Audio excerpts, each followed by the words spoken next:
વડોદરાના શિનોરના ગ્રામ્યમાં વરસાદી માહોલ જામ્યો છે। શિનોરના તરવા ગામે વરસાદી ઝાપટા પડ્યા છે તો વરસાદ પડતા વાતાવરણમાં ઠંડક પ્રસરી ગઈ છે। ગરમીમાંથી લોકોને આંશિક રાહત પ્રાપ્ત થઈ છે। વરસાદ પડતા ખેડૂતો ચિંતિત બન્યા છે અને પાક નુકસાનીની ભીતિ સેવાઈ રહી છે। તો વડોદરામાં એકાએક વાતાવરણમાં પલટો આવ્યો છે અને વરસાદનું આગમન થયું છે તો શિનોરના તરવા ગામે વરસાદી ઝાપટા પડ્યા છે।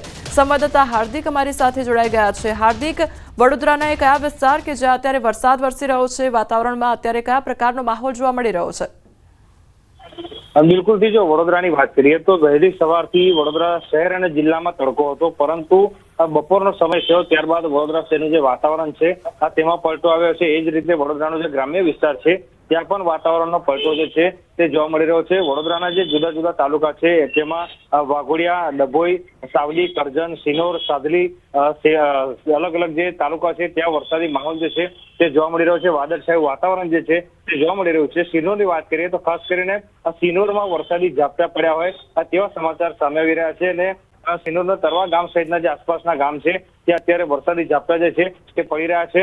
તડકો હતો એના કારણે જે ગ્રામ્ય વિસ્તારના લોકો છે, શહેરીજનો છે, તેઓ અસહ્ય ગરમી બફારાથી પરેશાન હતા, પરંતુ આ જે શિનોરમાં વરસાદી ઝાપટા પડ્યા એના કારણે વાતાવરણમાં ઠંડક પ્રસરી છે।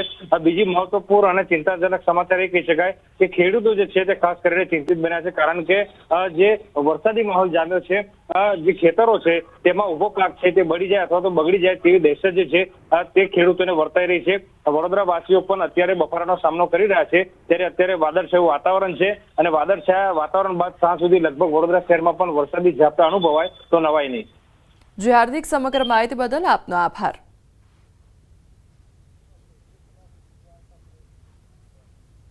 દ્વારકાના અરબી સમુદ્રમાં આજે બીજા દિવસે પણ કરંટ જોવા મળી રહ્યો છે। દ્વારકાના દરિયા કિનારે ઊંચા મોજા ઉછળી રહ્યા છે તો દરિયામાં ભારે પવન ફૂંકાય તેવી સંભાવનાઓ વચ્ચે દ્વારકા જિલ્લાના તમામ બંદર પર 3 નંબરનું સિગ્નલ યથાવત જોવા મળી રહ્યું છે।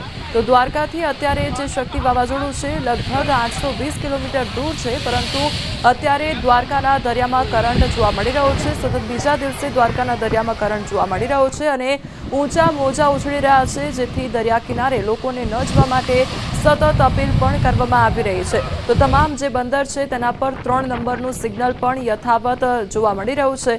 તો દ્વારકાના અરબી સમુદ્રના આ દ્રશ્યો સામે આવ્યા છે। સંવાદદાતા મુકુંદ અમારી સાથે જોડાઈ ગયા છે। મુકુંદ, દ્વારકાના દરિયામાં કરંટ જોવા મળી રહ્યો છે, હાલ કયા પ્રકારની પરિસ્થિતિ છે ત્યાં આગળ?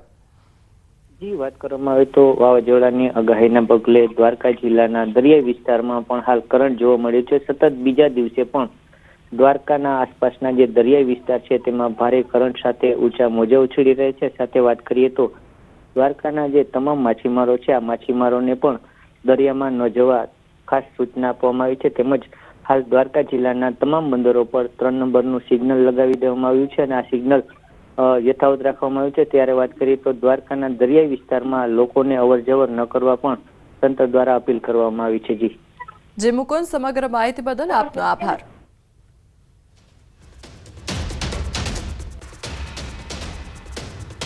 ગુજરાતમાંથી ચોમાસું વિદાય લઈ રહ્યું છે, એવા સમયે પણ વિરામ બાદ ફરી એક વખત વલસાડ જિલ્લામાં વરસાદી માહોલ જામ્યો છે। સવારથી બપોર સુધી વાદળછાયા વાતાવરણ બાદ જિલ્લાના કેટલાક વિસ્તારોમાં છૂટોછવાયો વરસાદ વરસ્યો હતો। વલસાડના પારડી, કપરાડા અને નાના પોંઢા તાલુકામાં વરસાદને કારણે વાતાવરણ ખુશનુમા બન્યું હતું, તો જિલ્લાના અન્ય વિસ્તારોમાં વાદળછાયું વાતાવરણ છવાયું હતું। હજુ ચોમાસાના અંતમાં પણ વરસાદી માહોલને કારણે ખેતીના પાકને નુકસાનની ભીતિ સેવાઈ રહી છે। આથી ખેડૂતોમાં અત્યારે ચિંતા વ્યાપી છે।